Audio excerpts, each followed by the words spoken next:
ഒരു A rated Bollywood cinema OTT release ചെയ്തിട്ടുണ്ട്. നമ്മുടെ രാധിക ആപ്തയുടെ പടമാണ് സിസ്റ്റർ മിഡ് നൈറ്റ്. സോ ഇതിൽ എ റേറ്റഡ് പറയുമ്പോൾ വയലൻസ് കാരണമല്ല, ന്യൂഡിറ്റി കാരണമാണ് എ റേറ്റഡ് ആയിരിക്കുന്നത്. ഇത് ഭയങ്കര ഇന്റർനാഷണൽ ഫിലിം ഫെസ്റ്റിവലിന് പോയിട്ടുള്ള സിനിമയാണ്, ഇന്റർനാഷണൽ ലെവൽ പടമാണ് എന്നൊക്കെയാണ് പറഞ്ഞിട്ടുണ്ടായിരുന്നത്. ആമസോൺ പ്രൈമിലാണ് സ്ട്രീം ചെയ്യുന്നത്. സോ ഇത് കണ്ടിട്ട് ആർക്കെങ്കിലും വല്ല മനസ്സിലായെന്ന് വെച്ചാൽ ഒന്ന് പറഞ്ഞു തരാം. കാരണം ബേസിക്കലി എനിക്കൊന്നും മനസ്സിലായിട്ടില്ല. ഇനി ഇത് മനസ്സിലാക്കാൻ ആദ്യം ട്യൂഷന് പോകേണ്ടി വരുമോ എന്നാണ് സംശയം.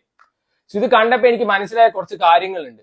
അതായത് ഒന്നെങ്കിൽ ഇതിന്റെ ഡയറക്ടർ ഭയങ്കര ബ്രില്യന്റും സ്മാർട്ടും ആണ്, അങ്ങേര് പറയണ മനസ്സിലാക്കാനുള്ള ബുദ്ധിയൊന്നും എനിക്കില്ല, ഞാൻ ബേസിക്കലി ഒരു ഇഡിയറ്റ് ആണ്. അല്ലെങ്കിൽ ഇതിന്റെ ഡയറക്ടർക്ക് വലിയ പിടുത്തവും കാര്യങ്ങളൊന്നുമില്ല, അങ്ങേർക്ക് അത് പിടുത്തമില്ല എന്ന് മനസ്സിലാക്കാനുള്ള ബുദ്ധി എനിക്കുണ്ട്. അതാണ് ഇത് കാണുമ്പോൾ മനസ്സിലാവുന്നത്. സോ ഇത് കാണിക്കുന്നത് എന്താണെന്ന് വെച്ചാൽ ഒരു അറേഞ്ച്ഡ് മാരേജും അതിനെ ചുറ്റിപ്പറ്റിയുള്ള പ്രോബ്ലംസും കാര്യങ്ങളൊക്കെയാണ് ഈ സിനിമ പറഞ്ഞു പോകുന്നത്. യൂഷ്വലി രാധിക ആപ്തയുടെ പടങ്ങളൊക്കെ അത്യാവശ്യം ക്വാളിറ്റി ഉണ്ടാവും, അതുകൊണ്ടാണ് ഞാൻ ഈ സിനിമ കണ്ടത്.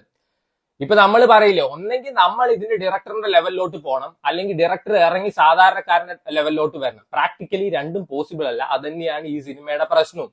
എന്തെങ്കിലും എടുത്തു വെച്ചിട്ട് ഞാൻ അതാണ് ഉദ്ദേശിച്ചത് ഇതാണ് ഉദ്ദേശിച്ചത് പറയാൻ എല്ലാവർക്കും പറ്റും. അത് അത്ര വലിയ കാര്യമൊന്നുമല്ല.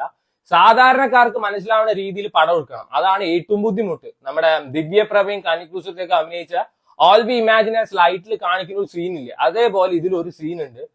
ആവശ്യമുള്ള സീനാണെന്ന് വെച്ചാൽ ഡെഫിനറ്റ്ലി നോ. അപ്പൊ അത് ഡിമാൻഡ് ചെയ്യുന്ന ഒരു ന്യൂഡിറ്റി ഡിമാൻഡ് ചെയ്യുന്ന ഒരു സീരീസ് ആണെന്ന് വെച്ചാൽ ഡെഫിനറ്റ്ലി ഫൈൻ എന്ന് പറയാം. പക്ഷെ ഇത് അതിന്റെ ആവശ്യമൊന്നുമില്ല. സ്റ്റിൽ എന്തിനാണ് അങ്ങനെ കൊടുത്തതെന്ന് എനിക്ക് മനസ്സിലായിട്ടില്ല. അപ്പൊ ബോംബെയില് നമ്മുടെ രാധിക ആപ്തെ കല്യാണം കഴിഞ്ഞ് കെട്ടിയ ആളാണെന്ന് വെച്ചാൽ അത് അതിലേറെ വലിയൊരു കോണ്ടന്റ്. ഇവര് പരസ്പരം എന്ന ഡ്രസ്സ് മാറുമ്പോൾ ഒരാൾ പുറത്തു പോയി നിൽക്കും, അങ്ങനെയൊക്കെയാണ് അവർ താമസിക്കേണ്ടായിരുന്നത്. അതായത് കട്ടിലിന്റെ രണ്ടറ്റത്ത് കിടക്കും, എന്താണ് ചെയ്യേണ്ടത് എന്താ പറയേണ്ടത് പ്രോപ്പർ ആയിട്ട് ഒരു കമ്മ്യൂണിക്കേഷൻ പോലും ഇല്ല. അത് കാരണം ഉണ്ടാവുന്ന പ്രശ്നങ്ങളും കാര്യങ്ങളൊക്കെയാണ് പറഞ്ഞു പോകുന്നത്. നമ്മൾ പറയില്ല അറേഞ്ച്ഡ് മാരേജസ് ഹോണ്ടിങ് എന്നൊക്കെ പറയില്ല, ആ സാധനം തന്നെയാണ് അവർ പറയാൻ ഉദ്ദേശിച്ചിരിക്കുന്നത്. ഇപ്പൊ ഗ്രേറ്റ് ഇന്ത്യൻ കിച്ചണും ഓൾമോസ്റ്റ് ഒരു സിമിലർ, ഞാൻ സെയിം എന്ന് പറയുന്നില്ല, സിമിലർ പ്ലോട്ട് തന്നെയാണ്. പക്ഷെ ഇത് എല്ലാവർക്കും മനസ്സിലാവുന്ന രീതിയിലാണ് കൊണ്ടുപോയി വെച്ചിരിക്കുന്നത്. സെയിം ആണെന്ന് ഞാൻ പറയുന്നില്ല. ഇപ്പൊ കുറെ പേര് വന്നിട്ട് പറയും ഗ്രേറ്റ് ഇന്ത്യൻ കിച്ചണിൽ ഉപയോഗിച്ച സാരിയല്ല അതിൽ ഉപയോഗിച്ചിരിക്കുന്നത്, അങ്ങനെ വ്യത്യാസം ഉണ്ട് എന്നൊക്കെ. അത് കണ്ടുപിടിക്കാൻ നടക്കുന്ന കുറെ എണ്ണമുണ്ട്, ഒരു പണിയും തരവില്ലാത്ത. സോ അതല്ല ഞാൻ പറഞ്ഞത്, സിമിലർ പ്ലോട്ട് ആണ്, പക്ഷെ മനസ്സിലാവുന്ന രീതിയിലാണ് പ്രസന്റ് ചെയ്തിരിക്കുന്നത്. ഇതിൽ അങ്ങനെയല്ല. പിന്നെ ഇതിൽ കുറച്ച് ഈ പൂച്ചേനെയും ആടിനെയും പക്ഷിയുടെ ഒക്കെ CGI വർക്ക് കാണിച്ചു തന്നിട്ടുണ്ട്. അയ്യേ ഇതാണ് ഇന്റർനാഷണൽ പടം നമുക്ക് തോന്നിപ്പോവും. സോ വേണ്ടവർ കണ്ടു നോക്കുക, ആമസോൺ പ്രൈമിൽ അവൈലബിൾ ആണ്. ഒരു വിയേർഡ് പടം വിത്ത് മോർ അല്ലെങ്കിൽ മോർ വിയേർഡ് എൻഡിങ് എന്ന് വേണമെങ്കിൽ പറയാം, അങ്ങനത്തെ ഒരു പടമാണ് എടുത്തു വെച്ചിരിക്കുന്നത്.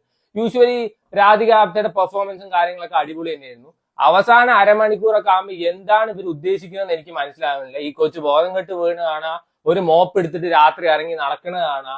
ഇനിയിപ്പോ ഡയറക്ടർ ബ്രില്യൻസ് ആണോ ആ കാര്യങ്ങളൊന്നും എനിക്ക് മനസ്സിലായിട്ടില്ല. സോ വേണ്ടവർ കണ്ടു നോക്കുക. സോ കണ്ട് മനസ്സിലായവർ എന്താണ്